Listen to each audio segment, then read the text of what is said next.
All right, continuing on with our trig ratios, we're going to look at 7.6, apply the sine and cosine ratios.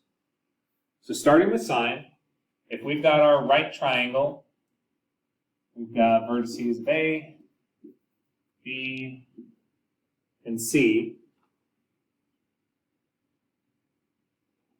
Sine of an angle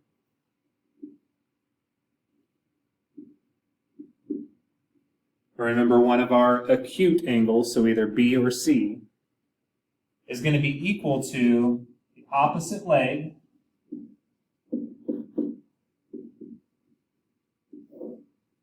over the hypotenuse.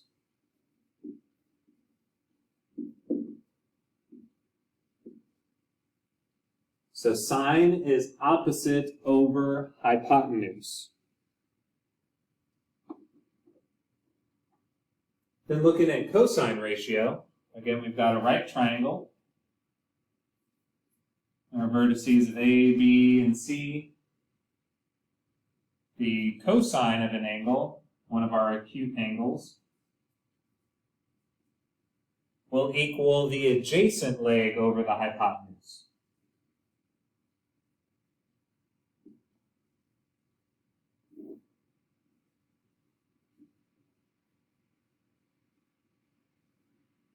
The adjacent leg over the hypotenuse.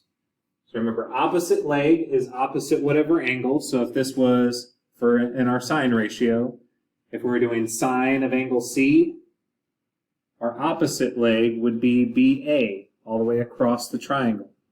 But if we were doing cosine of angle C, we would use the adjacent leg, which would be CA. And then in both of them, we would use the hypotenuse of BC. So looking at these, I can go ahead and write those. It would also be equal to our adjacent leg AC over BC.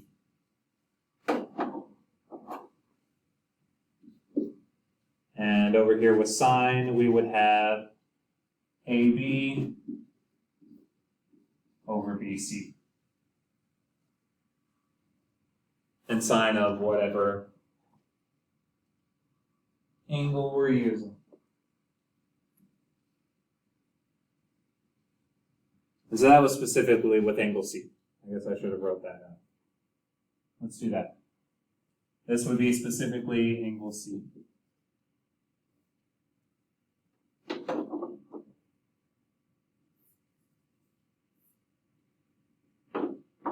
But we could also do that with angle B as well. So we could do sine of B and cosine of B, and it would switch which sides we're using.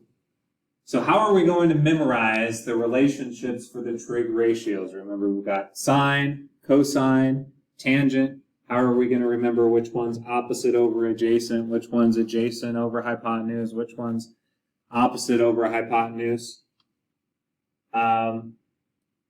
Math world, we've got a little saying.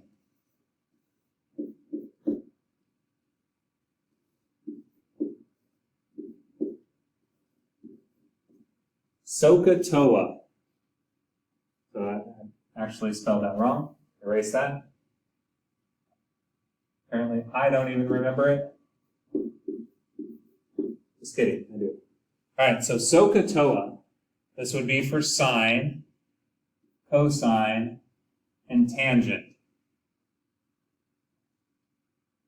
So you've got an S is for sine, and then O and H is opposite and hypotenuse. C is for cosine. A and H is for adjacent and hypotenuse. And then T is for tangent, opposite over adjacent. Or you could think of it or write it like this. Big S for sine, opposite over hypotenuse. Big C for cosine, adjacent over hypotenuse. And big T for tangent, opposite over adjacent. But you'll hear Sohcahtoa referred to anytime you're talking about trig in any other math class. So this is the phrase we use, or word, whatever you want to call it.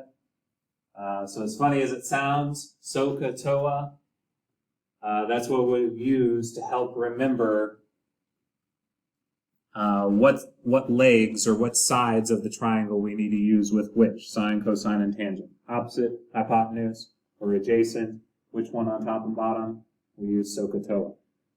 So learn how to spell this out. So, S-O-H, Ka, C-A-H, and Toa, T-O-A. So here we want to find sine and cosine ratios. So we've got to find sine x, sine y, cosine x, and cosine y. Because remember, you can find sine and cosine for both acute angles. So we can have four answers here that we're trying to find. And we're going to write each answer as a fraction and as a decimal, and we'll round our decimals to 4 decimal places in this case. On homeworks or tests, quizzes, round to however many places is specified. So looking first at sine x, sine of x. We've got x down here, angle x. So sine, remember from Sohcahtoa, is S-O-H, so opposite over hypotenuse. Opposite would be 20, and our hypotenuse is 52. And that would be approximately, punch that into your calculator, 20 divided by 52. We should all get 0.3846 and a bunch of other things, but we just need to round to 0.3846. That is sine of x. And we'll also have sine of y.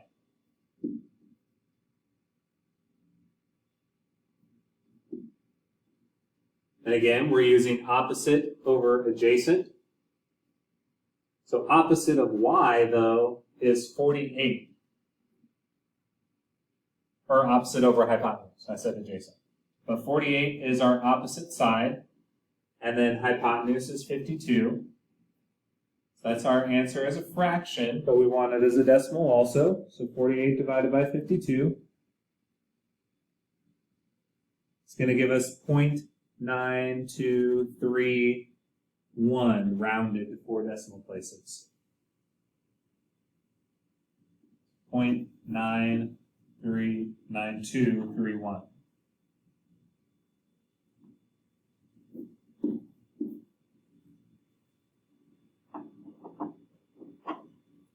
Then if we want to find cosine of x,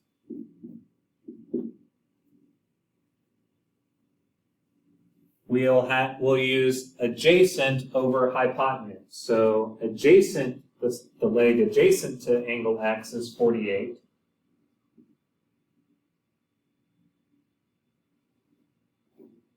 And our hypotenuse is 52. Well, we just did that one.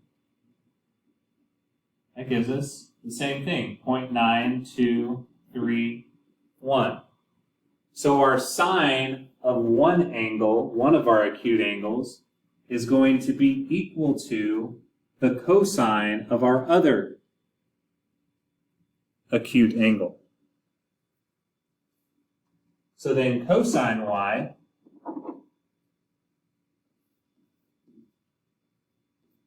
is going to be equal to our first one. Cosine, the adjacent leg, is 20.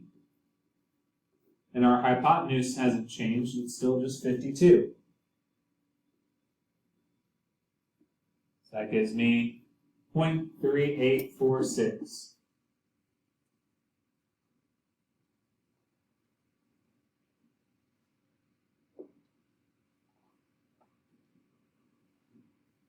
So next example, we want to use these trigonometric ratios to find our side lengths. We want to find the value of x and round to the nearest tenth. So now we're doing the nearest tenth, so just 1 decimal place. Remember Sohcahtoa?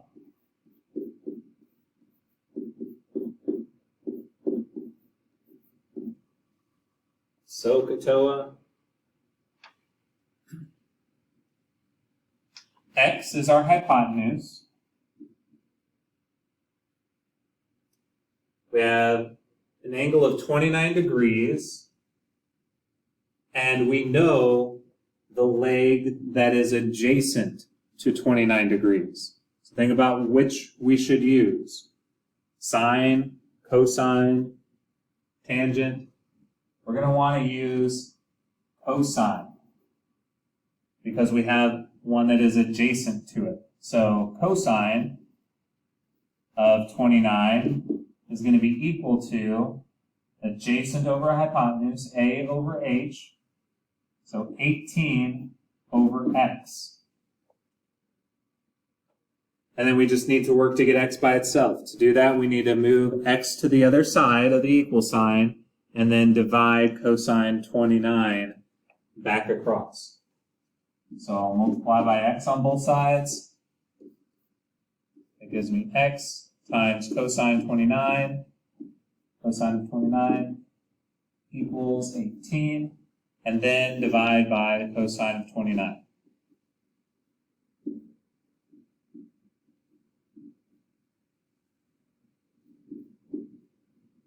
X equals 18 over the cosine of 29, which is,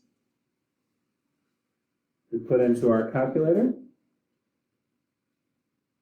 18 divided by cosine of 29. Should get 20.58, so that rounds to 20.6.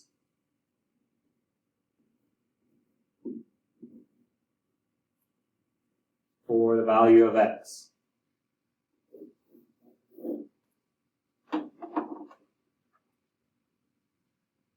In our next one, still thinking about Sohcahtoa, which one we need to use, sine, cosine, or tangent. We've got an angle of 42 degrees that we're going to use. 52 is our hypotenuse. And X is opposite our angle, our known angle. So we're going to use sine, or the so part of Sohcahtoa.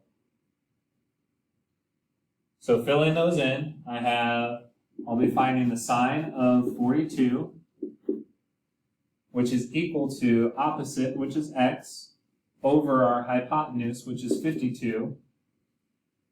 To get X by itself, I just need to multiply 52 to the other side.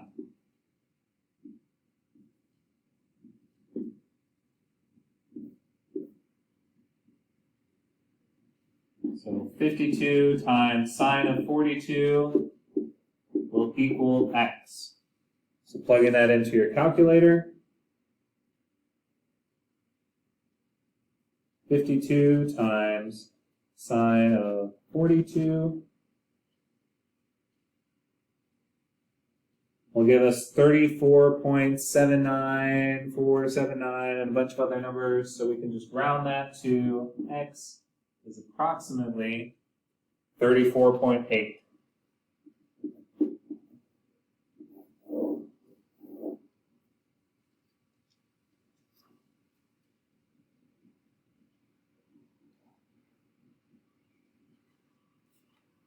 Right, just a couple more examples, or just one more example, really.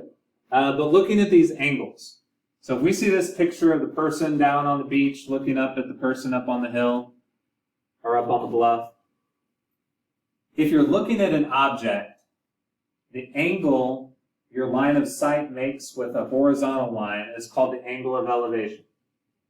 Or if you're looking up at an object. So the person down on the beach looking up is forming an angle of elevation.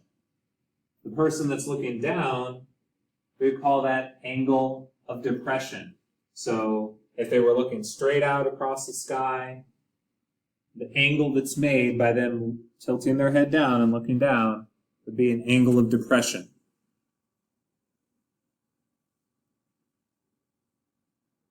Also, those are going to be congruent. Notice the congruent marks.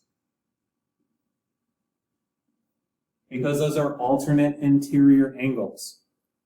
That horizontal line of the person that's on top and the horizontal line on the person on the bottom, those are just perfectly horizontal lines, so those are parallel. So that makes alternate interior angles. Those would be congruent angles. So how does that help us with sine, cosine, tangent, and all that stuff? So here's kind of a real-world example maybe. A railroad crossing arm that is 20 feet long is stuck with an angle of elevation of 35 degrees. Find the lengths of x and y. So we know our triangle here, it's a right triangle because we've just got that using the horizontal line at the base of the leg, or the base of the arm, just a straight horizontal line out from that, and then a vertical line up to the edge of it. We know the arm is 20 feet long. And we know that angle that's formed, that angle of elevation, is 35 degrees. So we can use sine and cosine to find x and y. So we might find,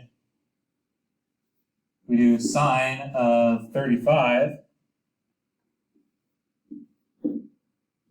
that would be equal to opposite side, which is x, over our hypotenuse, which is 20.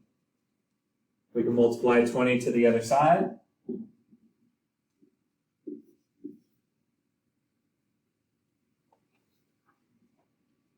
And 20 times the sine of 35 gives us 11.5, approximately 11.5.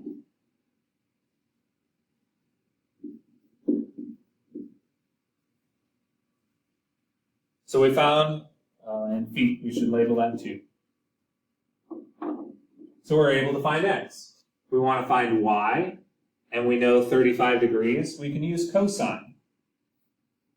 So cosine of 35 will equal adjacent over hypotenuse, which is y over 20. Again, we're going to multiply by 20 on both sides to get y by itself.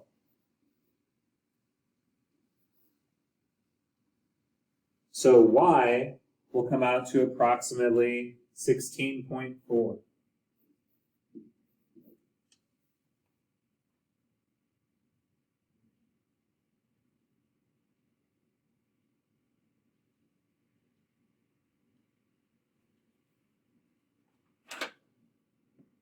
We're able to use both sine and cosine when we know one.